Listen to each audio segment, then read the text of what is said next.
नमस्कार, स्वागत है आप सभी का। आप देख रहे हैं न्यूज़ 18 इंडिया। मैं हूं आपके साथ ऋतिका सिंह। रूसी युद्धपोत मॉस्को के नेस्तनाबूत होने के बाद रूस की सरकारी मीडिया की ओर से दावा किया गया है कि तीसरा विश्व युद्ध शुरू होने वाला है। सबसे बड़ी खबर यह है कि बहुत ज्यादा खतरनाक हो चुके व्लादिमीर पुतिन अब युद्ध जीतने के लिए किसी भी हद तक जा सकते हैं। माना यह जा रहा है कि गुस्से में आए पुतिन परमाणु हमला करने की तैयारी कर रहे हैं।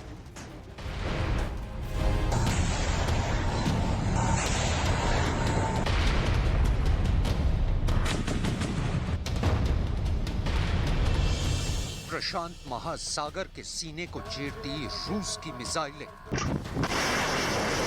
पहली मिसाइल,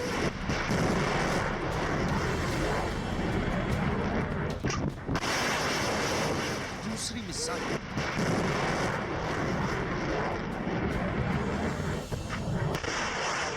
तीसरी मिसाइल,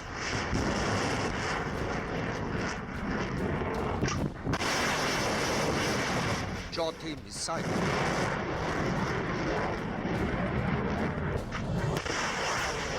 और फिर निकली पांचवी मिसाइल। 48 घंटे में 2 बार परमाणु बम से दहलाने की धमकी। पुतिन का मतलब क्या है? छठी मिसाइल परमाणु बम से लैस होगी, एक धमाका होगा।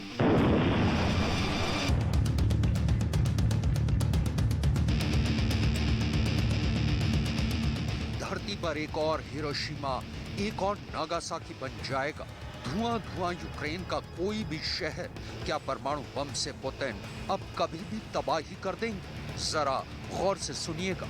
रूस की परमाणु धमकी को हल्के में लेना भूल होगी, क्योंकि रूस सिर्फ यूक्रेन को परमाणु बम गिराने की धमकी नहीं दे रहा। फिनलैंड पर भी पुतिन परमाणु हमला कर सकते हैं। और तो और स्वीडन भी रूस की परमाणु से लैस मिसाइलों के टारगेट पर है। अमेरिकी खुफिया एजेंसी CIA के निदेशक विलियम बर्न्स का दावा है कि पुतिन हताशा की पराकाष्ठा पर यूक्रेन में परमाणु बम गिराने का फैसला ले सकते हैं। द्वितीय विश्व युद्ध में हिरोशिमा और नागासाकी पर जब परमाणु बम गिरा तो उसका रिएक्शन न्यूक्लियर अटैक नहीं हुआ, लेकिन अब की बार ये कतई नहीं हो सकता। पुतिन के हमले को करारा जवाब जरूर मिलेगा। जरा सोचिए तब क्या होगा? नरसंहार।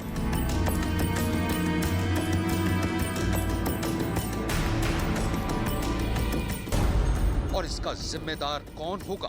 Putin, Zelensky, Joe Biden? CIA के निदेशक विलियम बर्न्स ने कहा कि राष्ट्रपति पुतिन और रूसी नेतृत्व हताशा का सामना कर रहा है।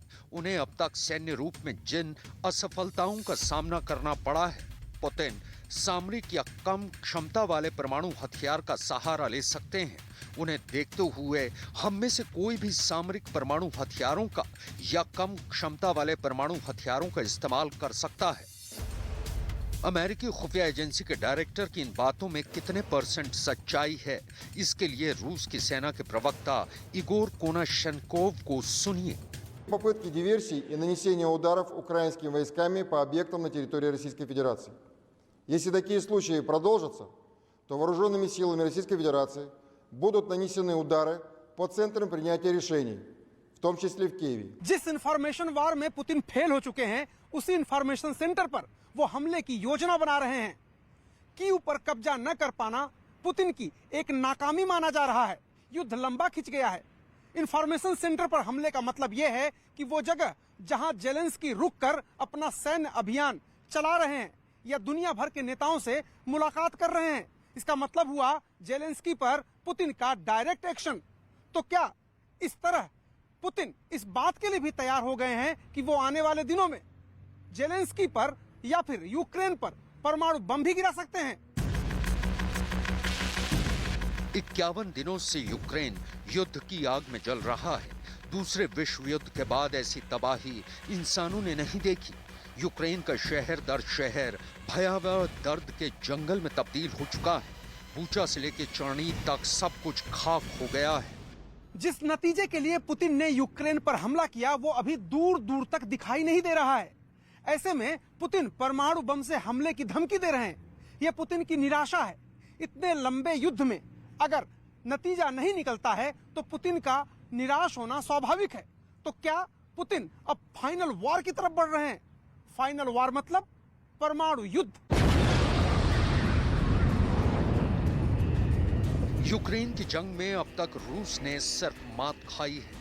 दुनिया की सबसे शक्तिशाली सेनाओं में से एक रूस के पास है, लेकिन अपने मुकाबले मुट्ठी भर यूक्रेन की सेना को वो परास्त नहीं कर पाई है। तो क्या पुतिन इसी सेना के दम पर पूरे यूरोप से लड़ने का जज्बा रखते हैं? जवाब है बिल्कुल नहीं। पुतिन को अपनी परमाणु ताकत का भरोसा है। पुतिन के पास दुनिया का सबसे बड़ा परमाणु जखीरा है, अमेरिका से भी ज्यादा। ये पुतिन के लिए गर्व की बात हो सकती है और घमंड की भी। व्लादिमीर पुतिन ने बहुत साफ शब्दों में कहा है कि अगर स्वीडन और फिनलैंड नेटो में शामिल होते हैं तो रूस को इस इलाके में ऐसी तैयारी करनी पड़ेगी जिसमें परमाणु बम को भी तैनात करने से पीछे नहीं हटेंगे। Ukraine, Finland, Sweden, Lithuania, Latvia, Estonia, ये वो 6 देश हैं जिनके नेटो में जाने को रूस ने कभी बर्दाश्त नहीं किया और न करेगा। लिथुआनिया, लातविया, एस्टोनिया नेटो के सदस्य हैं और अब फिनलैंड ने कहा है कि अगले महीने तक वो नेटो में शामिल होने का फैसला करेगा। नेटो में जाते यूक्रेन को रोकने के लिए पुतिन ने यूक्रेन को शमशान में तब्दील कर दिया है। फिनलैंड से रूस की 1300 किलोमीटर सीमा लगती है और रूस की सुरक्षा परिषद के उपाध्यक्ष दिमित्री मेदवेदेव की सुन लीजिए, जो रूस के पूर्व राष्ट्रपति भी हैं। अगर स्वीडन और फिनलैंड नेटो में शामिल होते हैं तो रूस को बाल्टिक सागर में अपनी जमीन, नौसेना और वायुसेना को मजबूत करना होगा। ऐसे में क्या रूस अपने सबसे बड़े न्यूक्लियर बॉम्बर्स को बाल्टिक के पास कैलिनिनग्राद एयरबेस, जो चारों तरफ से नेटो देशों से घिरा हुआ है, वहां तैनात करेगा? क्या यहां इस्कंदर जैसी न्यूक्लियर मिसाइल एक्टिव कर दी जाएंगी? क्या कैलिनिनग्राद एयरबेस से ही पूरे यूरोप में न्यूक्लियर स्ट्राइक होगी? एक तरफ यूक्रेन और रूस के बीच युद्ध चल रहा है, वहीं दूसरी तरफ नेटो देशों और रूस के बीच तनाव चरम पर पहुंच गया है।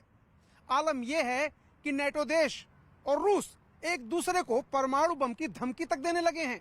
ये तब हो रहा है जब यूक्रेन ने नेटो के करीब जाने की कोशिश की थी। इस बीच फिनलैंड और स्वीडन ने भी नेटो से करीबी दिखाने की बात कही है। इसको लेकर पुतिन एक बार फिर भड़क गए हैं। आपने देखा कि यूक्रेन के साथ पुतिन ने कैसा व्यवहार किया। क्या यही व्यवहार स्वीडन और फिनलैंड की भी राह देख रहा है?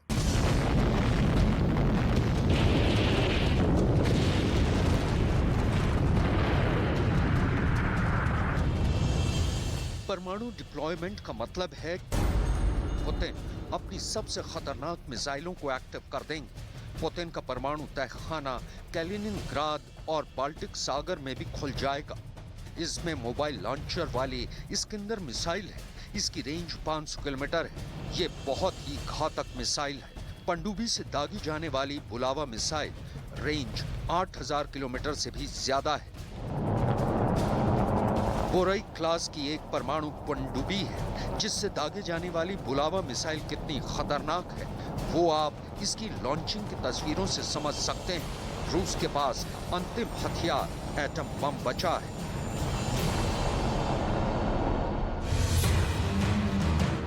रूस के राष्ट्रपति व्लादिमीर पुतिन ने देश की न्यूक्लियर फोर्सेस को स्पेशल अलर्ट पर रखा है। रूसी सेना के निशाने पर यूक्रेन की राजधानी कीव और खार्किव शहर सबसे ज्यादा है।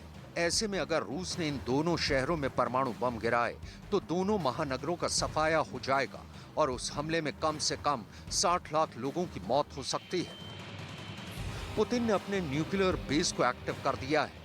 जब भी जरूरत पड़ेगी रूस अपने परमाणु ठिकानों इरकुत्स्क, उजूर, नोवोसिबिर्स्क, योशकार ओला, ओजेलस्क जैसे परमाणु सेंटर से यूक्रेन को तहस नहस कर सकता है। शीत युद्ध और सोवियत रूस के विघटन के बाद अमेरिका अकेली महाशक्ति बना बैठा है। पुतिन जैसे शासक को ये कतई कबूल नहीं। ना ही नेटो को पुतिन देखना पसंद करते हैं। तो रूस परमाणु बम फोड़ेगा तो यूरोप तो जवाब देगा ही, क्योंकि अमेरिका ने भी यूरोप के अपने न्यूक्लियर ठिकानों को एक्टिव मोड में रखा है। टर्की का इंसरलेक एयरबेस, इटली के घेडो और एवियानो एयरबेस, जर्मनी के बुचे नीदरलैंड के वोल्कर, बेल्जियम के क्लेन ब्रॉजल। जो पुतिन को जानते हैं वो उनकी धमकियों को नजरअंदाज नहीं कर सकते। ये बिल्कुल लाउड एंड क्लियर है कि यूक्रेन की जंग को अंजाम तक पहुंचाना है और ये फिलहाल पुतिन के लाख चाहने के बावजूद नहीं हो रहा। अमेरिकी खुफिया एजेंसी इसी को लेकर चिंता जता रही है। कहते हैं पुतिन जो कहते हैं वो करते हैं। ऐसे में रूस और यूक्रेन युद्ध के बीच जिस तरह से बार बार पुतिन की तरफ से परमाणु युद्ध की धमकी दी जा रही है वो भी सच साबित हो सकती है। CIA डायरेक्टर विलियम बर्न्स ने साफ शब्दों में कहा है कि रूस भले ही अपने परमाणु हथियारों को अलर्ट पर रखने का दावा कर रहा है, लेकिन हमने ऐसे बहुत ज्यादा व्यवहारिक साक्ष्य नहीं मिले हैं जिसमें परमाणु हथियारों की तैनाती या सैन्य हलचल हो जो इस चिंता को मजबूत करे। एटम का खेल पूरी दुनिया खेलती है। परमाणु बमों का जखीरा दुनिया में इसी तरह नहीं खड़ा हो गया, लेकिन कोई खुद की रक्षा के लिए करता है तो कोई अपनी श्रेष्ठता के प्रदर्शन के लिए।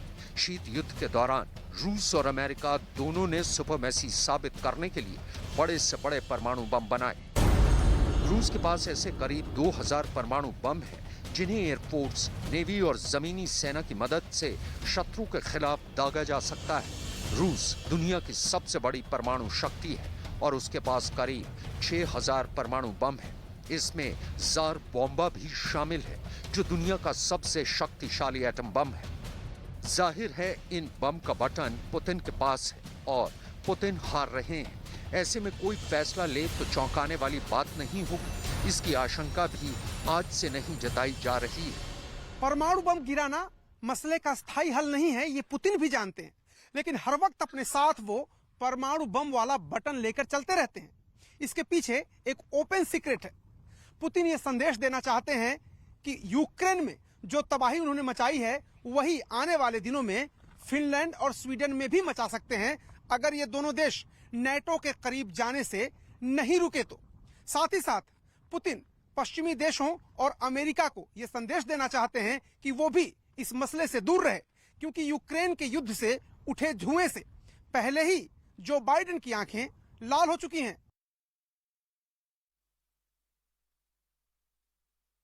और अमेरिका को डर सता रहा है कि पुतिन कुछ वैसी ही गलती कर सकते हैं जो उसने दूसरे विश्व युद्ध में हिरोशिमा और नागासाकी में की थी। पुतिन पर युद्ध जीतने का भारी दबाव है और ऐसे में यूरोप में पुतिन का हिरोशिमा या फिर नागासाकी कौन बन सकता है?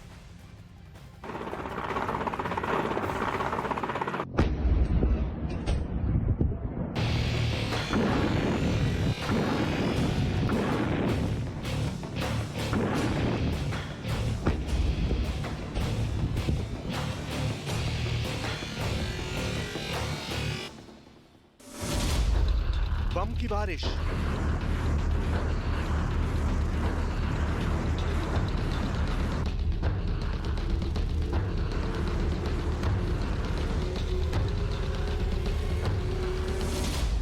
मिसाइलों की मार,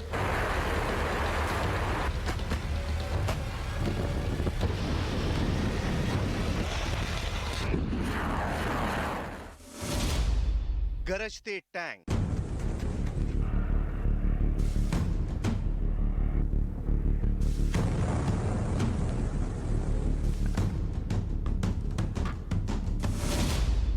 एयर स्ट्राइक,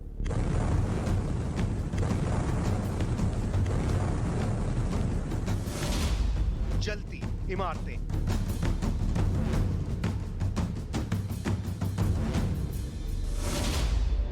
राख हुए शहर,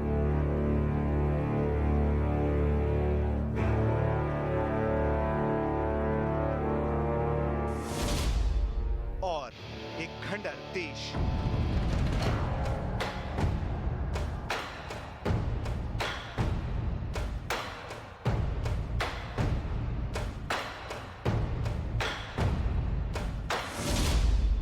रूस के खिलाफ युद्ध में यूक्रेन का वो हाल हुआ।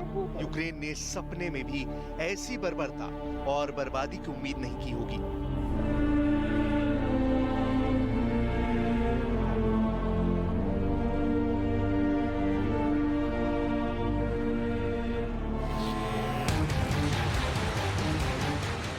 लवीव हो, खार्किव हो या खरसान हो, यूक्रेन के हर शहर पर 24 घंटे से लगातार एयर स्ट्राइक और बमबारी हो रही है।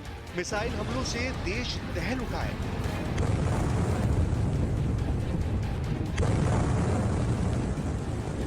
अब तो यूक्रेन को इन तस्वीरों की जैसे आदत सी हो गई है। बीते 50 दिन में आपने जो कुछ भी देखा वो तो सिर्फ झांकी है। अभी यूक्रेन की जंग में बहुत कुछ बाकी है।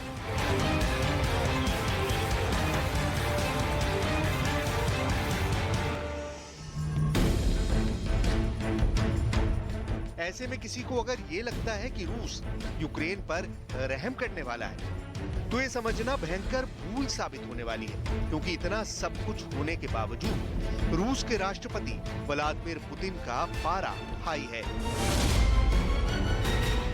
В Арктике и так называемые внерегиональные государства и объединения. अपने करीबी अधिकारियों और अफसरों के साथ मीटिंग में कही पुतिन की इन बातों को गौर से सुनिए। व्लादिमीर पुतिन आने वाले दिनों में पर्याप्त काम और काम के बढ़ जाने की बात कर रहे हैं। अब सवाल है, क्या है वो पर्याप्त काम जिसके बढ़ जाने की पुतिन चर्चा कर रहे हैं और जिसकी बातें वो सरेआम कर रहे हैं? वो क्या बात है जो पुतिन को नासूर बनकर चुभ रही है? वजह नंबर 1, पुतिन के गुस्से की पहली और सबसे अहम वजह है रूस की नेवी के अपने 2 शानदार फ्लैगशिप को देना, जिसने पुतिन को 440 वोल्ट का जोरदार झटका दिया है। दरअसल 3 हफ्तों के अंदर रूस ने अपने 2 वॉरशिप खो दिए हैं। 23 मार्च को मारियोपोल के पास रूस ने अपना लैंडिंग शिप ऑर्स्क खोया और अब 13 अप्रैल 2022 को ओदेसा के पास ब्लैक सी में रूस का फ्लैगशिप मिसाइल क्रूजर मॉस्कवा पर मिसाइलों से हमला कर डुबो दिया गया। ये यूक्रेन युद्ध में रूस का अब तक का सबसे बड़ा नुकसान है। यूक्रेन युद्ध में ज़ेलेंस्की के इस अचूक निशाने ने पुतिन के दिल पर वार किया है, जिसके बाद तो पुतिन की रेड आर्मी ने पूरे यूक्रेन को धुआं-धुआं कर दिया। यूक्रेन में हर जगह बम गिराए, मिसाइलों से हमले किए, क्या बड़ा क्या छोटा हर जगह बराबर हमले किए। रूसी फौज की लगातार बमबारी से लोगों के आशियाने एक पल में खाक हो रहे हैं और शहर की खूबसूरत और ऐतिहासिक इमारतें चुटकियों में मलबे में तब्दील होती जा रही हैं। लेकिन आसमान से बरसता रूसी फौज का बारूद रुकने का नाम नहीं ले रहा है।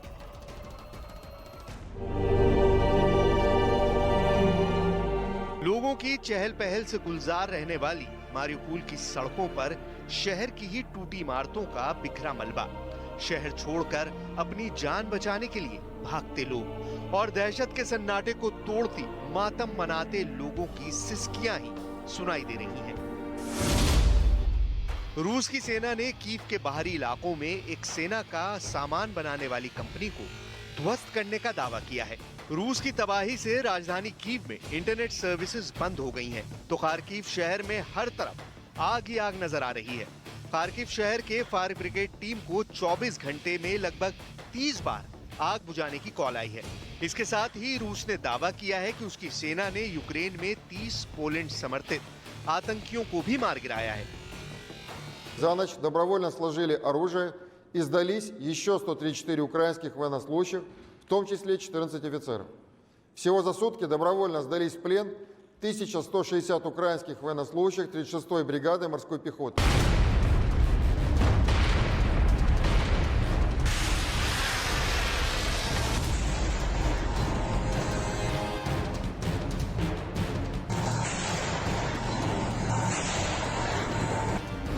वजह नंबर 2, पुतिन के आग बबूला होने की दूसरी वजह भी रूस के शानदार वॉरशिप के तबाही से ही जुड़ी हुई है। यूक्रेन ने उन सभी सैनिकों और कमांडरों को सम्मानित किया है जो युद्धपोत मॉस्कवा और लैंडिंग शिप ऑर्स्क को नेस्तनाबूद करने के मिशन में शामिल थे। ज़ेलेंस्की का कहना है कि इन सैनिकों की बहादुरी के किस्से से यूक्रेन के नागरिकों और सैनिकों का मनोबल 100% बढ़ेगा। इतना ही नहीं, यूक्रेन की डाक सेवा ने वॉरशिप डुबाने की घटना के सम्मान में खास डाक टिकट जारी किया है। इस डाक टिकट ने पुतिन के गुस्से को और बढ़ा दिया है। सीधे सीधे कहें तो जेलेंस्की ने इस डाक टिकट के जरिए आग में घी डालने का काम किया है। इसके बाद रूस की सेना ने यूक्रेन के खिलाफ अपने जंगी हेलीकॉप्टरों से हमले तेज किए। रूसी सेना का सबसे खतरनाक KA-52 हेलीकॉप्टर एक के बाद एक यूक्रेन के सैन्य ठिकानों को नेस्तनाबूद करता हुआ नजर आया।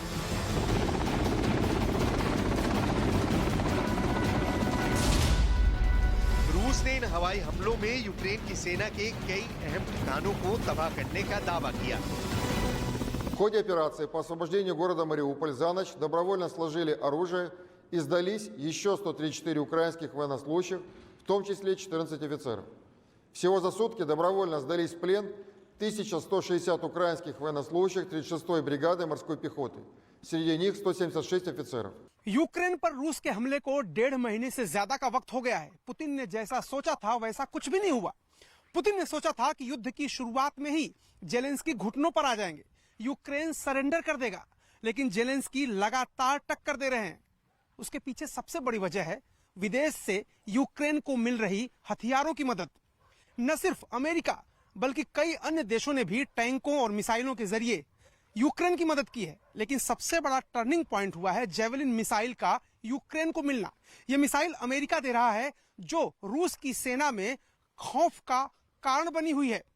पलक झपकते ही ये मिसाइल रूस की सेना में खलबली मचा देते हैं और ये सबसे बड़ा टर्निंग पॉइंट यूक्रेन की सेना के लिए बन गया है।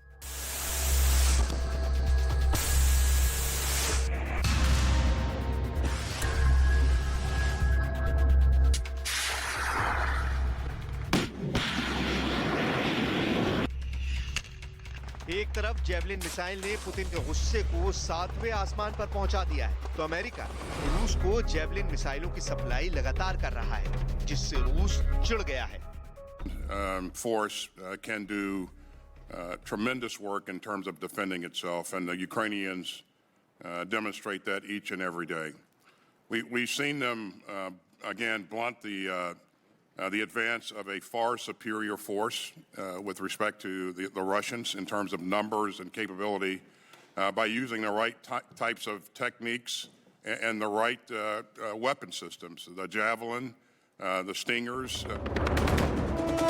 हनुमान जयंती के मौके पर पीएम मोदी आज गुजरात के मोरबी में करेंगे हनुमान की मूर्ति का अनावरण। वीडियो कॉन्फ्रेंसिंग के जरिए कार्यक्रम में शामिल होंगे पीएम मोदी। पंजाब सरकार का 1 महीना पूरे होने पर मुख्यमंत्री भगवंत मान ने अपना 30 दिन का रिपोर्ट कार्ड पेश किया। 1 जुलाई से पंजाब के लोगों को मिलेगी 300 यूनिट मुफ्त बिजली।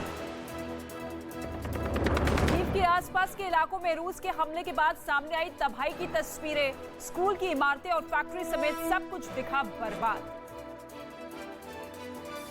तस्वीरें देखिए आप, जली हालत में पूरी तरह से नष्ट हो चुकी ये फैक्ट्री है।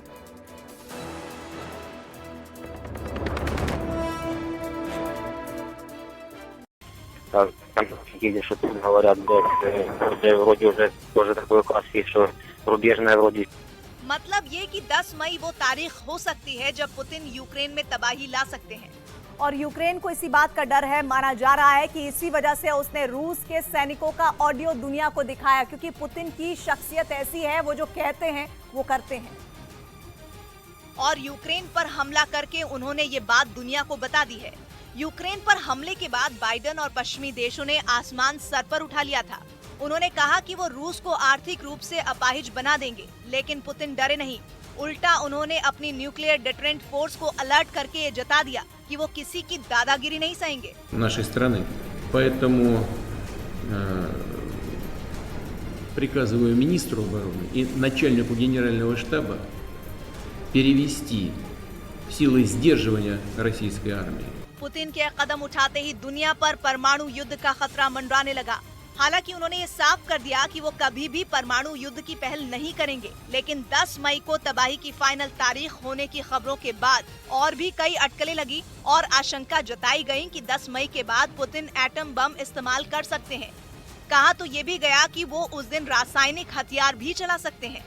यही नहीं, डर इस बात का भी है कि पुतिन तबाही की उस तारीख को कुछ ऐसा कर सकते हैं जिसके बारे में किसी ने सोचा तक नहीं होगा। क्योंकि पूरी दुनिया जानती है कि पुतिन हार मानने वालों में नहीं है। यूक्रेन की जंग में तो उनकी साख ही दांव पर लग चुकी है। जंग की वजह से पुतिन पहले से ही आर्थिक प्रतिबंध झेल रहे हैं और ऐसे में अगर उन्होंने ये जंग नहीं जीती तो सुपर पावर पर सवाल उठने लगेंगे। यही वजह रही कि तबाही की तारीख पता चलते ही इस बात का डर लगने लगा कि कहीं पुतिन यूक्रेन पर परमाणु हमला न कर दें, क्योंकि पिछले एक हफ्ते में वो 2 बार परमाणु ब्रीफकेस के साथ दिख चुके हैं। पहली तारीख थी 8 अप्रैल जब वो एक अंतिम संस्कार में गए थे और दूसरी तारीख थी 12 अप्रैल जब उनकी और बेलारूस के राष्ट्रपति की मुलाकात हुई थी, क्योंकि इस ब्रीफकेस के जरिए पुतिन न्यूक्लियर अटैक का आदेश दे सकते हैं, जिसे रूस की भाषा में चेगेट कहा जाता है। रूस में साल 1983 से ही इस न्यूक्लियर ब्रीफकेस का इस्तेमाल हो रहा है। ये ब्रीफकेस एक स्पेशल कोड के जरिए खुलता है और वो कोड क्या है ये सिर्फ पुतिन को पता रहता है। इस ब्रीफकेस में लाल और सफेद दोनों ही बटन होते हैं, लेकिन हमले का आदेश देने के लिए लाल नहीं बल्कि सफेद बटन दबाना होता है, जिनका इस्तेमाल करके पुतिन कहीं से भी किसी भी वक्त न्यूक्लियर हमले का आदेश दे सकते हैं। रूस के पास इस तरह के 3 ब्रीफकेस हैं, एक राष्ट्रपति के पास, दूसरा रक्षा मंत्री के पास और तीसरा आर्मी चीफ के पास। लेकिन न्यूक्लियर हमले का ऑर्डर देने का अधिकार सिर्फ राष्ट्रपति पुतिन के पास होता है। इस ब्रीफकेस के जरिए रूस के 6000 से ज्यादा परमाणु बमों को कंट्रोल किया जाता है। यूक्रेन में पिछले 50 दिनों से भीषण जंग चल रही है, जिसमें अब तक हजारों लोगों की जान जा चुकी है, लेकिन इसके बाद भी ना तो रूस पीछे हटने को तैयार है और ना ही यूक्रेन हार मानने के लिए राजी है। और इन सबके बीच पुतिन के वफादार और चेचन कमांडर रमजान कादिरोव ने प्रोपेगेंडा फैलाने के लिए वहां चेचन्या की मीडिया को भी मैदान में उतार दिया है, ताकि रूस की सेना के साथ मिलकर चेचन लड़ाके यूक्रेन के जिस भी इलाके पर कब्जा जमाए उसकी जानकारियां दुनिया के सामने पहुंचाई जा सके। ज़ेलेंस्की पर सरेंडर करने के लिए या यूं कहें कि उन्हें रूस के आगे झुकने के लिए मजबूर किया जा सके। चेचन्या पर राज करने वाले रमजान कादिरोव रूसी राष्ट्रपति पुतिन का सबसे भरोसेमंद है। इसका अंदाजा इसी बात से लगाया जा सकता है कि यूक्रेन पर हमला करने के कुछ दिनों बाद ही पुतिन ने कादिरोव को जंग के मैदान में उतार दिया था। दावा ये किया गया कि पुतिन ने कादिरोव को मारिउपोल शहर पर कब्जे का आदेश दिया था। ये भी दावा किया गया कि पुतिन ने कादिरोव को तबाही मचाने की खुली छूट तक दे दी थी।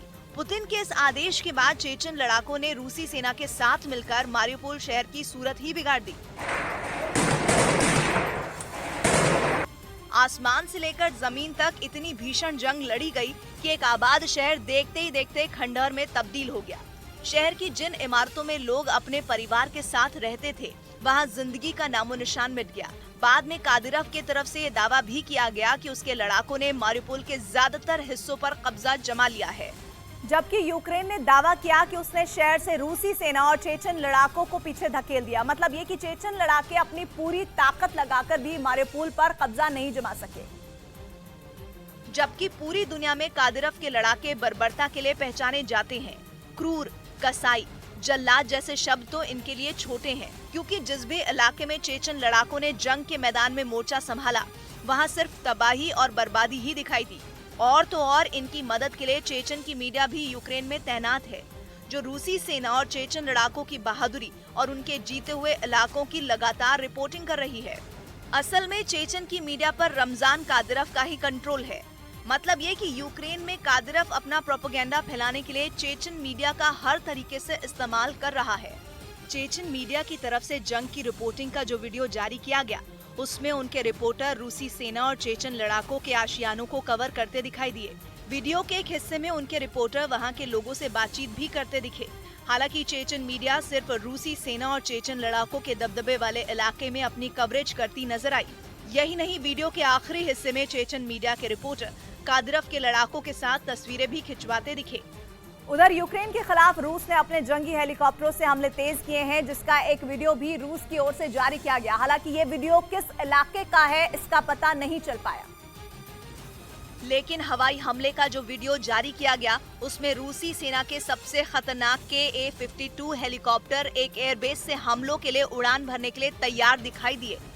इस दौरान वहां Z साइन वाली एक बख्तरबंद गाड़ी भी खड़ी नजर आई। इसके बाद इन हेलीकॉप्टरों ने यूक्रेन के सैन्य ठिकानों को अलग अलग दिशाओं से घेरने के लिए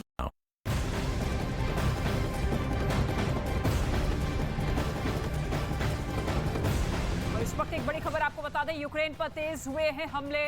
राजधानी कीव में जोरदार धमाके सुनाई दिए हैं, हमले तेज कर दिए गए हैं। इसके साथ ही लवीव में भी जोरदार धमाके सुनाई दिए हैं।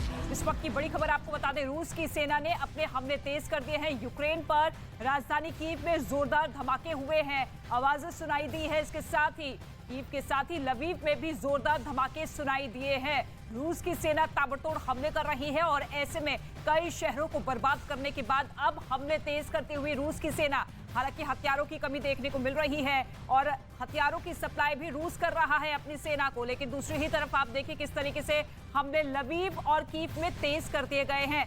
जमीन से लेकर आसमान तक लगातार हमले रूस की सेना करती हुई नजर आ रही है और ऐसे में अब ज़ेलेंस्की ये कह रहे हैं कि इस पूरे महायुद्ध को लेकर दुनिया गंभीरता दिखाए, कोई मध्यस्थता करे, क्योंकि 50 दिन बीत चुके हैं, आज 52वां दिन है और ऐसे में हमले तेज करती हुई रूस की सेना।